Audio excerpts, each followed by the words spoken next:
24 ന്യൂസിൻ്റെ ഓണറും അതേപോലെ തന്നെ chief executive ഓഫീസറും തൊഴിലാളിയും ഡയറക്ടറും ഒക്കെയാണ് യഥാർത്ഥത്തിൽ ശ്രീകണ്ഠൻ നായർ എന്ന് പറയുന്നത്. കാരണം അദ്ദേഹം വളരെ കഠിനാധ്വാനിയായിട്ടുള്ള മനുഷ്യനാണ്. ഈ പ്രായത്തിലും അദ്ദേഹം മണിക്കൂറുകളോളം സ്റ്റുഡിയോയിൽ സ്പെൻഡ് ചെയ്യുകയാണ്. മറ്റ് നിരവധി ജോലികൾ അത് കൂടാതെയും അദ്ദേഹം നമ്മൾ കാണാത്തത് ചെയ്തുകൊണ്ടിരിക്കുകയാണ്.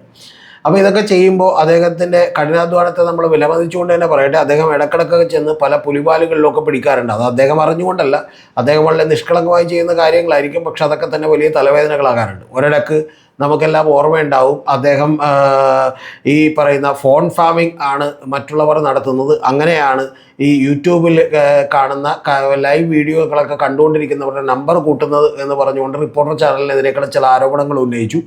അതിന് മുൻപ് നമുക്കറിയാം, സുജയ പാർവതി അവിടെ നിന്ന് വിട്ടുപോയപ്പോൾ സമയത്ത് തന്നെ സംഘപരിവാറിൻ്റെയൊക്കെ വലിയ എതിർപ്പ് അദ്ദേഹത്തിനെതിരെ ഉണ്ടായിരുന്നു എന്ന് പറയുന്ന പല പ്രൊപ്പഗാണ്ടകളൊക്കെ ഉണ്ടായിരുന്നു. ഇതിലൊക്കെ എത്രത്തോളം ശരിയുണ്ട് എന്നുള്ളത് നമുക്കറിയില്ല. അപ്പോൾ ഇങ്ങനെയുള്ള പല പരിപാടികളിലൊക്കെ തന്നെ നടന്നുകൊണ്ടിരുന്നു. പക്ഷേ മോർണിംഗ് ഷോയിൽ അദ്ദേഹമാണ് ഒന്നാമതായി നിന്നിരുന്നത്. ഏതാണ്ട് നാളുകളോളം തന്നെ ഈ മോർണിംഗ് ഷോ തന്നെ ചാനലുകളൊക്കെ തന്നെ വലിയ പ്രധാനപ്പെട്ട കാര്യമായിട്ട് എടുക്കാറില്ലായിരുന്നു. പക്ഷേ ശ്രീകണ്ഠൻ നായർ സാർ അവതരിപ്പിക്കാൻ തുടങ്ങിയതോടുകൂടി മോർണിംഗ് ഷോയ്ക്ക് വലിയ റേറ്റിംഗ് കൂടുകയും അവിടെ ഒരു പ്രധാനപ്പെട്ട ഒരു പ്രൈം ടൈം പോലെ തന്നെ മറ്റു ചാനലുകളൊക്കെ കാണുകയൊക്കെ ചെയ്തു. അപ്പോൾ അതുകൊണ്ട് ഏഷ്യാനെറ്റൊക്കെ സുരേഷ് കുമാറിനെയും പലരെയും ഒക്കെ നിർത്തി, പി ജി സുരേഷ് കുമാറിനെയൊക്കെ നിർത്തി പരിപാടി നോക്കിയെങ്കിലും അദ്ദേഹത്തെ പിടിക്കാൻ പറ്റിയില്ല. പക്ഷേ പിന്നീട് അദ്ദേഹത്തിൻ്റെ തന്നെ ശിഷ്യനായിട്ടുള്ള നമ്മുടെ പ്രിയപ്പെട്ട അരുൺകുമാർ വന്ന് ഏതാണ്ട് അദ്ദേഹത്തിൻ്റെ മാനറിസംസ് ഒക്കെ തന്നെ കോപ്പി അടിച്ചുകൊണ്ട് കോമഡിയൊക്കെ പറഞ്ഞുകൊണ്ടാണ് ആ ഷോയിൽ അദ്ദേഹത്തിൻ്റെ ഒപ്പം എത്തിയതും ചില ആഴ്ചകളിൽ അദ്ദേഹത്തെ മറികടന്നതും ഒക്കെ തന്നെ. ഇപ്പോൾ ഏതാണ്ട് റേറ്റിങ്ങിലൊക്കെ തന്നെ റിപ്പോർട്ടറാണ് ഒന്നാമതെത്തി നിൽക്കുന്നത്. അപ്പോൾ ഇങ്ങനെ നിൽക്കുമ്പോൾ ഈ റേറ്റിങ്ങിനെ കുറിച്ചും അതുപോലെ തന്നെ ഈ ഫോൺ ഫാമിംഗ് നടത്തുന്നതിനെക്കുറിച്ചുമൊക്കെയുള്ള നിരവധി പരാതികൾ അദ്ദേഹം ഉന്നയിച്ചിരുന്നു. പിന്നെ സുജയ പാർവതിയുടെ വിട്ടുപോകലുമായി ബന്ധപ്പെട്ട് തന്നെ ഒരു സംഘപരിവാറിൻ്റെ ഒരു സമ്മർദ്ദങ്ങൾക്ക് അദ്ദേഹം വഴങ്ങി എന്ന് പറയുന്ന ചില കാര്യങ്ങളൊക്കെ തന്നെ പുറത്തു കേട്ടിരുന്നു. അപ്പോൾ ഇതെല്ലാം സംഭവിച്ചുകൊണ്ടിരിക്കുന്നുണ്ടെങ്കിൽ ഇന്ന് ഈ കഴിഞ്ഞ ദിവസങ്ങളിൽ അദ്ദേഹം മറ്റൊരു പുലിവാൽ കൂടി പിടിച്ചിട്ടുണ്ട്. യഥാർത്ഥത്തിൽ അത് അദ്ദേഹം പിടിച്ച പുലിവാലല്ല, കേരളം പിടിച്ച പുലിവാലാണ്. കാരണം ഇത്തരത്തിലുള്ള കാര്യങ്ങൾക്കൊക്കെ കേരളത്തിൽ വലിയ ശ്രദ്ധ കിട്ടുന്നു. നമ്മൾ വർഗീയമായും വിഭാഗീയമായും ചിന്തിക്കാൻ തുടങ്ങിയിരിക്കുന്നു എന്നുള്ളതാണ് ഏറ്റവും പ്രധാനപ്പെട്ട കാര്യം. അതിലേക്ക് നയിച്ച കാരണമെന്ന് പറഞ്ഞാൽ വളരെ നിഷ്കളങ്കമായൊരു കാര്യമാണ്. അദ്ദേഹം ഒരു കപ്പിൽ ചായ കുടിച്ചുകൊണ്ടാണ് സാധാരണ പരിപാടി അവതരിപ്പിക്കുന്നത്. മിക്കവാറും അതിനകത്ത് ചായ ഒന്നും ഉണ്ടാവില്ല, പക്ഷേ ഒരു ആക്ടിങ് ആയിരിക്കും നടത്തുന്നുണ്ടാവുക. പക്ഷേ അതൊരു ഷോയുടെ ഭാഗമാണ്. അപ്പോൾ അങ്ങനെ കപ്പ് പിടിച്ചുകൊണ്ട് ആ പരിപാടി അവതരിപ്പിച്ചുകൊണ്ടിരിക്കുന്നിടക്ക് അദ്ദേഹത്തിനൊരു പതിവുണ്ട്, യൂട്യൂബിൻ്റെ വരുന്ന കമൻസൊക്കെ അദ്ദേഹം വായിക്കാറുണ്ട്. അപ്പോൾ അത് പലപ്പോഴും ഈ യൂട്യൂബ് കമൻസൊക്കെ വായിക്കുന്ന പണിയൊക്കെ അദ്ദേഹമാണ് തുടങ്ങി വെച്ചത്. കാരണം കുറച്ചുകൂടി ആളുകളായിട്ടൊന്ന് ഇൻട്രാക്ട് ചെയ്യുന്ന ഒരു കണക്ട് ചെയ്യാൻ കിട്ടുന്ന കാര്യമാണെന്ന് വെച്ചു. അപ്പോൾ അതിൽ അദ്ദേഹം ഒരു യൂട്യൂബ് ഇത് വായിക്കുന്നു. ആ വായിക്കുന്നത് കണ്ടപ്പോൾ യഥാർത്ഥത്തിൽ നമുക്ക് സാധാരണ ഒരാൾ ചോദിക്കാൻ പാടില്ലാത്തൊരു കമൻറ്റാണ്. പക്ഷെ അത്തരത്തിലുള്ളൊരു കമൻറ്റാണ് ചോദിക്കുന്നത്. അതായത് റമദാൻ മാസമല്ലേ, നോമ്പ് കാലമല്ലേ, അപ്പോൾ ചായക്കപ്പം ഒന്ന് മാറ്റിപ്പിടിച്ചൂടെ എന്നുള്ളതാണ് ചോദിച്ചത്. അപ്പോൾ അതങ്ങ് മാറ്റിയേക്കാം എന്ന് പറഞ്ഞ് ഉടനെ തന്നെ ഈ നമ്മുടെ ശ്രീകണ്ഠൻ നായർ സാർ അത് മാറ്റി. കാരണം അദ്ദേഹം അത്രയൊന്നും ആലോചിച്ചിട്ടുണ്ടാവില്ല, അതങ്ങോട്ട് മാറ്റിയപ്പോൾ തന്നെ നിങ്ങൾ ഈ പറയുന്ന മറ്റേ പൊളിറ്റിക്കൽ ഇസ്ലാമിന് അല്ലെങ്കിൽ മുസ്ലിം എക്സ്ട്രീമിസ്റ്റുകൾക്ക് അല്ലെങ്കിൽ തീവ്രവാദികൾക്ക് കീഴടങ്ങിയിരിക്കുന്നു എന്ന് പറഞ്ഞ് വലിയ തോതിലുള്ള പ്രചരണമാണ് സോഷ്യൽ മീഡിയയിലൂടെ നടക്കുന്നത്. അതുകൊണ്ട് സംഘപരിവാർ ബന്ധുക്കളും അവരുടെ സുഹൃത്തുക്കളും തൊട്ടിപ്പുറത്ത് നിൽക്കുന്ന തീവ്ര നിലപാടുകാരും ഒക്കെ ഇനി മുതൽ 24 കാണില്ല എന്ന് പറഞ്ഞുള്ള ഒരു പ്രചരണമാണ് നടക്കുന്നത്.